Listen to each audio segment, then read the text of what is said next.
তাইলে সেদিন আদম তৈরি করে আল্লাহ পাক ফেরেশতাদের সাথে বোর্ড মিটিং করলেন, পরামর্শ সভা। যারা মোবাইল আছে নোট করে দেখুন, সূরা হিজরের 29 নম্বর আয়াত, যখন আমি আদমকে সুটাম করব তখন তোমরা সিজদা করিও না, যখন আদমের ভিতরে আমি আল্লাহ রূহ ঢুকে যাবে তখন তোমরা সিজদা। তাহলে সিজদার মালিক কে? আল্লাহ পাক বলে দিলেন সূরা জিনের 11 নম্বর আয়াত, আনাল মাসজিদু লিল্লাহি, সকল সিজদার মালিক আমি আল্লাহ। সূরা জুমার 3 নম্বর আয়াত, আল্লাহ লিল্লাহি দীনু হালিসুন, 100% দিনের ব্যাপারে আমি আল্লাহ পাবো। আল্লাহ তোমার কাছে জানতে চাই তুমি কেন বলো আদমকে সিজদা করার জন্য? সিজদার মালিক তো তুমি। আল্লাহ কয় আদমের চেহারাটা হইল আমার। সূরা ইনফিতরের 8 নম্বর আয়াত খুলে দেখো, ফি আইয়ুসরতিহি মা শারাকা মাকা, আদমকে তৈরি করেছি আমার নিজ আকৃতিতে। সূরা 3-এর 4 নম্বর আয়াত খুলে দেখো, সূরা আনফালের 17 নম্বর আয়াত খুলে দেখো, রাসূল যখন পাথর নিক্ষেপ করে সেই পাথরগুলি রাসূল নিক্ষেপ করে নাই, যে পাথরগুলি নিক্ষেপ করেছিল আল্লাহ কয় স্বয়ং আমি আল্লাহ নিক্ষেপ করেছিলাম। আজকে যে গ্রামে এসেছি, কাকনহাটি গ্রাম, এখানে যারা উপস্থিত আছেন আমি আপনাদের ছেলের মতো, কারোর ভাইয়ের মতো। আসলে আমি বক্তা নয়, এখানে আলেম ওলামা আছেন, আপনারা সাধুগুরু অনেক ভালো মানুষ আছেন। আমি আপনাদের চরণের ধুলি নিতে এসেছি, আমার জন্য হাত করে দোয়া করবেন। আশিকে ওলি, আশিকে মুর্শিদ, আশিকে পাক পাঞ্জাতন এবং পর্দানিশী মা ও বোনেরা, সকলের প্রতি আমার সালাম, আসসালামু আলাইকুম। এখানে বিষয়টা হইল, আমরা এখানে বসেছি, আমরা এইভাবে কথা বলবো যে কথাটা আমাদের পূর্বের থেকে জানা।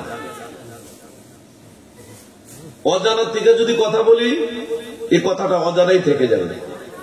আমরা যেই কথাটা জানি সেই কথাটার থেকে যদি কথা স্টার্ট করি তাহলে আমাদের কথাটা মনে।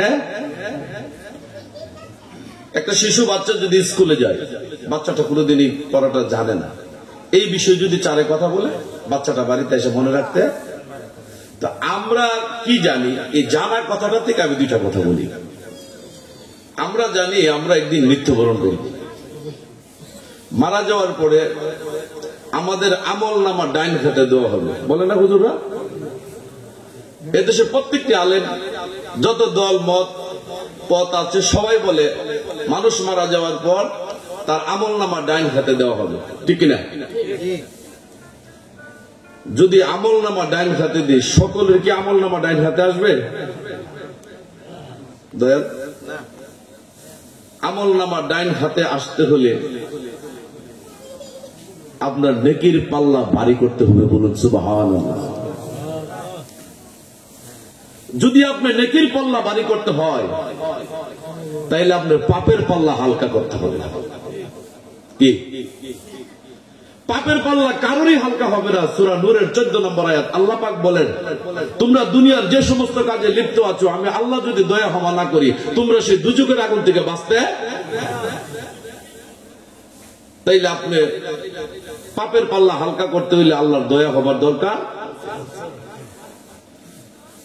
যদি পাপের পাল্লা হালকা করতে চান, আল্লাহ পাক বলে দিলেন, আমি একমাত্র সূরা বাকারার 257 নম্বর আয়াত খুলে দেখুন, আমি মুমিনের জিম্মা জামিনদার হয়ে গেছি, মুমিন ব্যতি রেখে কারোর গুনাহ আমি আল্লাহ মাফ করি না। তাইলে যদি আপনি ডাইন হাতে আমল নামা আনতে চান, নেকির পাল্লা ভারী করতে হবে। নেকির পাল্লা ভারী করতে হলে পাপের পাল্লা হালকা করতে হবে। পাপের পাল্লা কারোরই হালকা হবে না। সূরা নূরের 14 নম্বর আয়াত, আমি আল্লাহ বলে দিতেছি, তোমরা দুনিয়ার যে সমস্ত কাজে লিপ্ত আছো, আমি আল্লাহ যদি দয়া ক্ষমা না করি তোমরা কোনোদিন মুমিন হইতে পারবে না। আমরা যদি পাপের পাল্লা হালকা করতে হয় তাইলে আল্লাহর দয়া ক্ষমার দরকার। আর আল্লাহর দয়া ক্ষমা পাইতে হলে আমরা কি করতে হবে? মুমিনত্ব লাভ করতে। আর যদি মুমিনত্ব লাভ করতে চান তাইলে নবীর অনুসারী হওয়া দরকার। আমার কথা কি বুঝেন? আমি এলাকার নতুন আসছি। যদি আপনি মুমিনত্ব লাভ করতে চান তাইলে নবীর অনুসারী। আর যদি নবীর অনুসারী হইতে চান আপনার ইবলিসের অনুসরণ ছেড়ে দেওয়া। আর যদি ইবলিসের অনুসরণ ছেড়ে দিতে চান, ইবলিস যেই কর্ম করে না সেই কর্মটা আপনি আগে করা দরকার। তাইলে ইবলিস কি কর্ম করে না? ইবলিস আল্লাহ মানে, কোরআন মানে, হাদিস মানে, নামাজ মানে, রোজা মানে, হজ মানে, যাকাত মানে, সাতেশা মানে, সর্ববরত মানে, সবকিছু মানে, টুপি, জুব্বা, আবাকাবা, পর্দা পশিদা সব মানে, শুধু একমাত্র মানে না আদমের ভিতরে আছে আল্লাহ। আদমের ভিতরে আপনি যদি আমলনামা ডাইন হাতে আনতে চান, নেকির পাল্লা ভারী করতে হবে। নেকির পাল্লা যদি ভারী করতে চান, পাপের পাল্লা হালকা করতে হবে। পাপের পাল্লা যদি হালকা করতে চান, আল্লাহর দয়া ক্ষমা পাইতে হবে। আল্লাহর দয়া ক্ষমা যদি পাইতে চান, মুমিনত্ব লাভ করতে হবে। যদি মুমিনত্ব পাইতে চান, আপনি নবীর অনুসারী হইতে হবে। যদি নবীর অনুসারী হইতে চান, ইবলিশের অনুসরণ ছেড়ে দিতে হবে। আর যদি ইবলিশের অনুসরণ ছেড়ে দিতে হয়, তাইলে আপনি একজন গুরুর কাছে আত্মসমর্পণ করতে।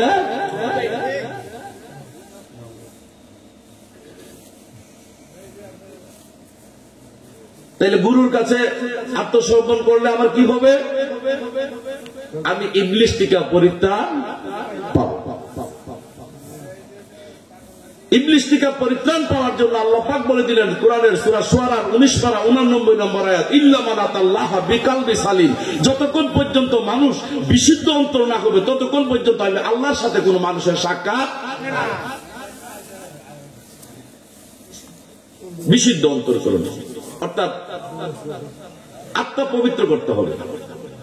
যদি আপনি আত্মা পবিত্র করতে চান, আগে আত্মাটা যে অপবিত্র, এই অপবিত্রটা আগে বুঝতে হবে। যদি অপবিত্র বুঝতে পারেন, তাইলে পবিত্রতা অর্জন করতে। আপনি বাজারে গেছেন, পুলিশ দেখছেন, থানার পুলিশ, যদি না চিনে না পুলিশের সামনে বেয়াদবি করেন, কি হলো? আপনি পুলিশ যখন চিনে যাবেন, তাইলে আপনার আর পুলিশের সামনে অন্যায়।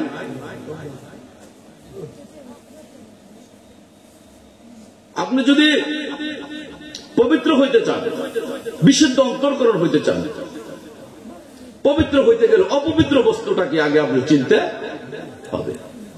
এখন অপবিত্র বস্তুটা কি? এটার একটা শারীরিক উদাহরণ দেওয়া যায়। আমার যদি ক্যান্সার হয়, তাই তো আমি ইন্ডিয়া যাব। আমার দেহের মধ্যে যদি জ্বর হয়, তাই তো ওষুধ খাবো। আপনি দেহের মধ্যে যদি অপবিত্রটা বুঝতে না পারেন, এই অপবিত্র ভিতরে থয়ে থইয়া আপনি নামাজ পড়তেছেন, রোজা করতেছেন, হজ করতেছেন, যাকাত দিতেছেন, নিজে নিজে মুমিন দাবি করতেছেন, আল্লাহর কুটে যে আপনি কাফের হইতে। সুতরাং আগে অপবিত্রটা কি, এই জিনিসটা আমরা বোঝা দরকার। অপবিত্র বোঝার জন্য আমরা চলে যাই পূর্বপুরুষের কাছে, আমাদের আদি বাবা আদম আলাইহিস সালামের কাছে। আদি বাবা আদম আলাইহিস সালাম যদি পবিত্র থাকে, তাইলে তো আমরা পবিত্র। কি ভাই, আমরা আদম সন্তান না? আমার জানার দরকার, আল্লাহ পাক সূরা সাদের 75 নম্বর আয়াতে বলেছেন, আমি নিজ হস্ত দ্বারা আদমকে তৈয়ার। এখন আদম তৈয়ার হয় সমিতি পবিত্র হইল না অপবিত্র দিয়ে আল্লাহ তৈরি করল? পবিত্র। আর যদি আদম আলাইহিস সালাম পবিত্রটা হইতো, কোরআনের মধ্যে বারংবার আয়াত আসছে, ওয়াসজুদু লি আদমা, আদমের নিমিত্তে সিজদা করো। ফেরেশতারা অপবিত্র আদমকে কোনোদিন সিজদা করতো? ফেরেশতারা সিজদাই প্রমাণ করে আদম পবিত্র ছিল। আমাদেরকে কেন অপবিত্র পবিত্রতা হওয়ার জন্য আল্লাহ বলল? আমার কথা বুঝেন নাই? আমাদের আদি বাবা যদি পবিত্র হয়, আল্লাহ যদি পবিত্রভাবে তৈরি করে, পবিত্র ফেরেশতা দিয়ে যদি সিজদা করায় তাকে, তাহলে আমাদের আদি বাবা তো পবিত্রই ছিল। পবিত্র আদি বাবার সন্তান আমরা, আমাদেরকে কেন আল্লাহ পবিত্র হইতে বলেছেন? তাইলে নিশ্চয়ই এখানে একটা রহস্য আছে। চলে যাই আমরা সূরা আহজাবের 172 নম্বর আয়াত। আল্লাহ পাক বললেন, তোমরা যখন আদমের পৃষ্ঠে ছিলে, আদমের পৃষ্ঠে থেকে যখন তোমাদেরকে বাহির করা হলো, সেদিন আমি আল্লাহ জিজ্ঞাসা করেছিলাম, আলাস্তু বিরাব্বিকুম, আমি কি তোমাদের প্রভু নই কি? সেদিন আমরা বলেছিলাম, ইল্লা রাব্বি কালু বালা, তুমি ছাড়া আমরা আর কেউ। আল্লাহ কয়, সমস্ত সৃষ্টির একসাথে করে জিজ্ঞাসা করলাম আমি তোমাদের রব কিনা। সমস্ত সৃষ্টির স্বীকার করলো আমি রব। আমি যখন দুনিয়াটা বানাই তখন আমি বেহেশত বানাইছি, দুজুগও বানাইছি। সবাই যেভাবে আমার স্বীকার করছে ওখানে এইভাবে তো সবই ভালো। এই ভালো মানুষ তো আমি দুজুগও দিতে পারবো না। আমি দুজুগ খালি রাখাম কিভাবে? আমি তো দুজুগ বানাইছি। জগতের মানুষ যদি কিছু না বলে হাসরের ময়দানে ইবলিশ তো আল্লাহরে সাল দিবেন। আল্লাহ কই আমি ব্যস্ত বানাইছি, দুজকও বানাইছি। যখন আমাকে স্বীকার করতে বলেছি সকল মানুষ সৃষ্টি আমাকে স্বীকার করেছে। আমি এই ভালো মানুষ বা ভালো কিছু এই ভালো মানুষগুলির ধরে আমি দুজকও দিতে পারি না। যদি দেয় আমার আল্লাহ তো থাকে না। আল্লাহ ভাবলেন আমি এর ভিতরে তাদের প্রেমটা একটু পরীক্ষা করা দরকার।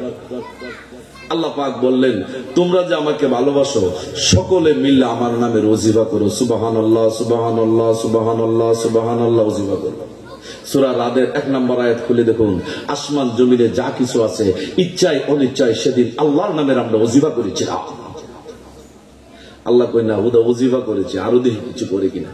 আল্লাহ বলেন তোমরা সকলে আমার নামের অনুগত্য স্বীকার করো। সূরা ইমরানের 83 নম্বর আয়াত খুলে দেখুন, আসমান জমিনে যা কিছু আছে ইচ্ছায় অনিচ্ছায় সেদিন আমরা আল্লাহ পাকের অনুগত্য।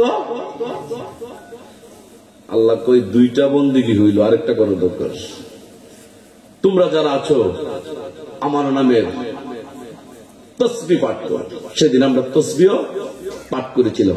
সকল সৃষ্টিকে সেদিন আল্লাহ বলেছিল তোমরা যখন আমার স্বীকার করেছো সবাই আমাকে সেজদা করো। সূরা রাদের 15 নম্বর আয়াত খুলে দেখুন, আসমান জমিনে যা কিছু আছে ইচ্ছায় অনিচ্ছায় সেদিন আমরা আল্লাহ পাকের সেজদা। বাবা আমরা অপরাধ কি ছিল? সেদিন তো ভালোই ছিল।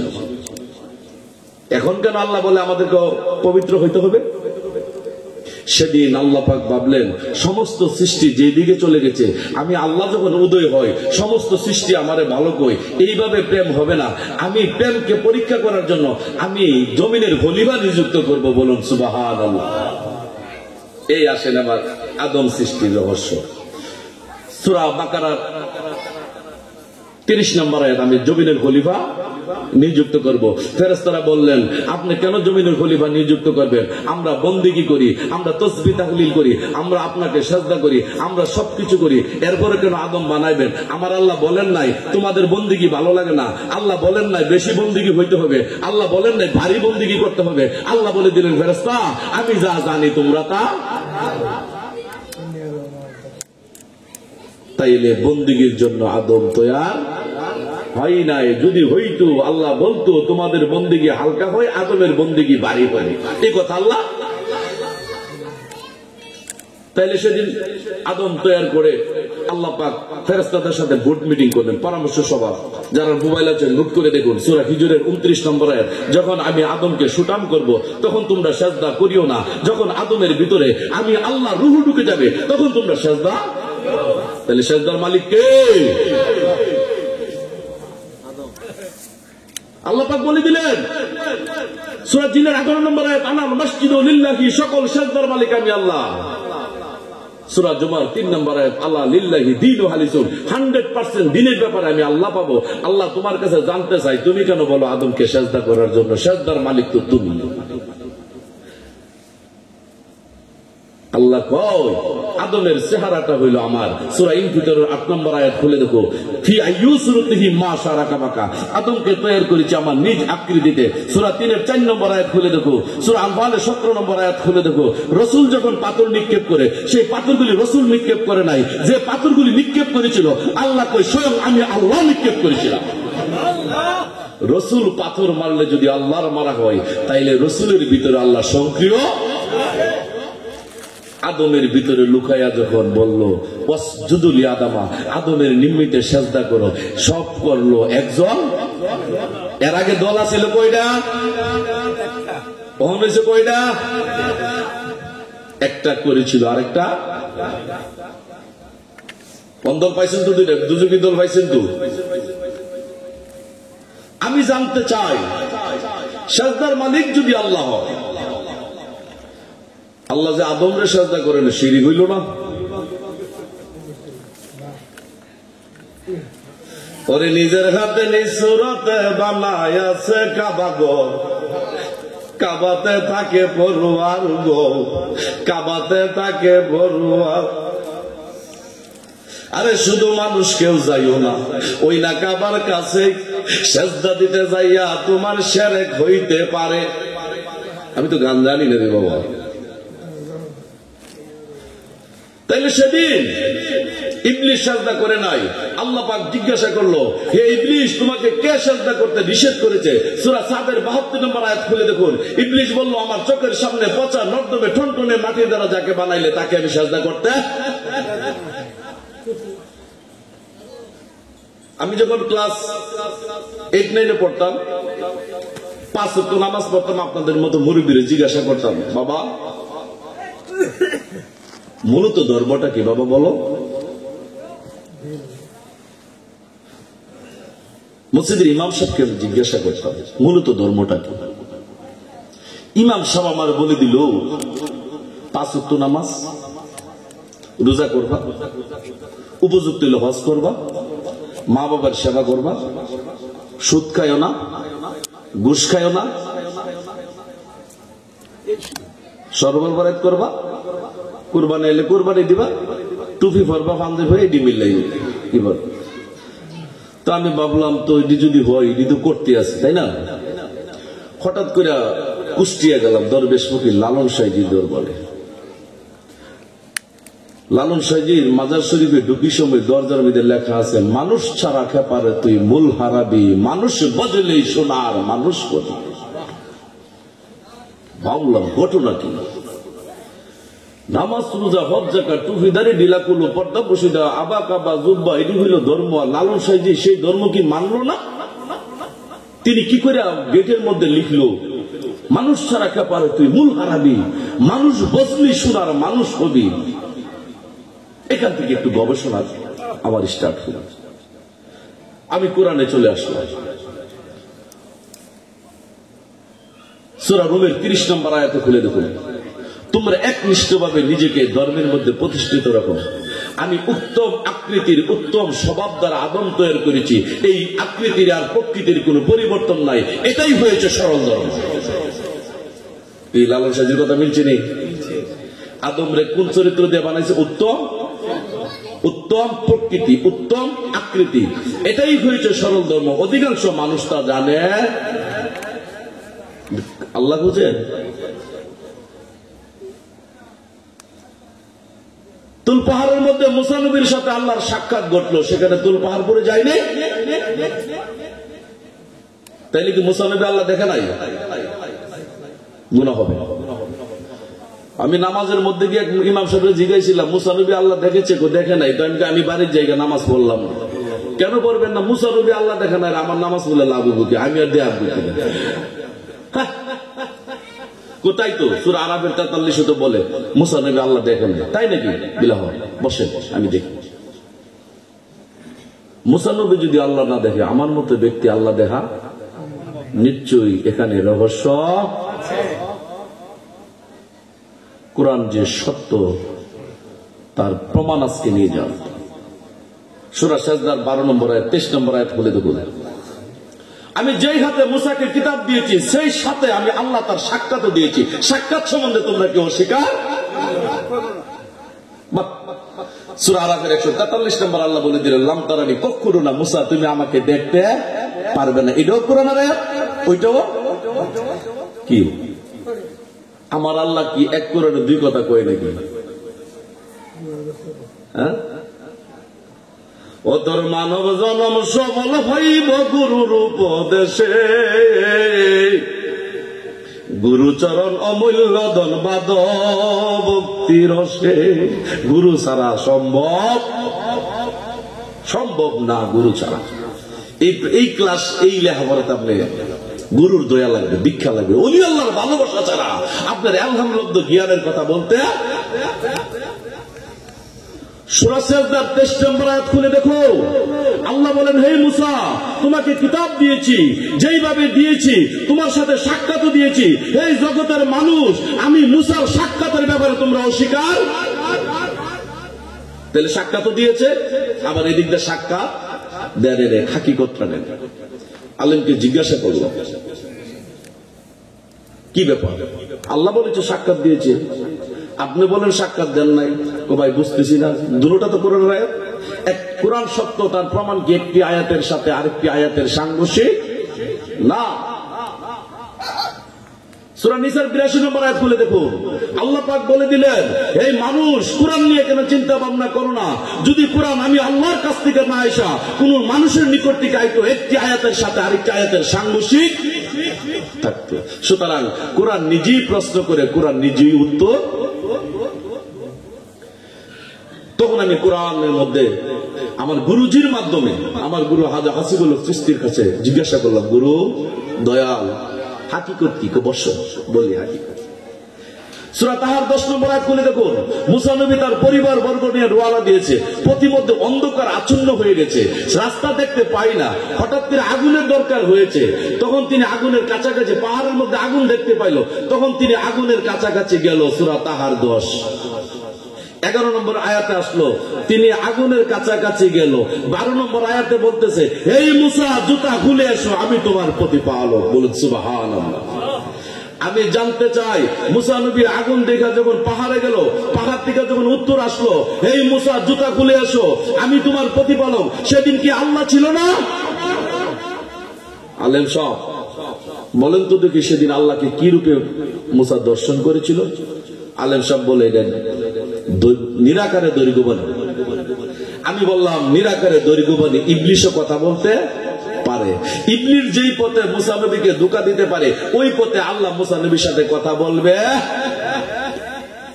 যদি আজকে বলে, এই মুসা জুতা খুলে এসো, আমি তোমার প্রতিপালক, নিরাকারে দৈর্ঘ্যবানের দিকে যদি ইবলিশ কথা বলে, আল্লাহ কথা বলে, পরের দিন ইবলিশও নিরাকার থেকে বলবে, হে মুসা তুমি পাঞ্জাবি খুলে ফেল। ডিস্টার্ব হবে না? যেই পদ্ধতির মাধ্যমে ইবলিশ অবলম্বন করতে পারে, ওই পদ্ধতির মাধ্যমে আল্লাহ মুসা নবীর কাছে আসতে পারে, তাইলে এটা ছিল না?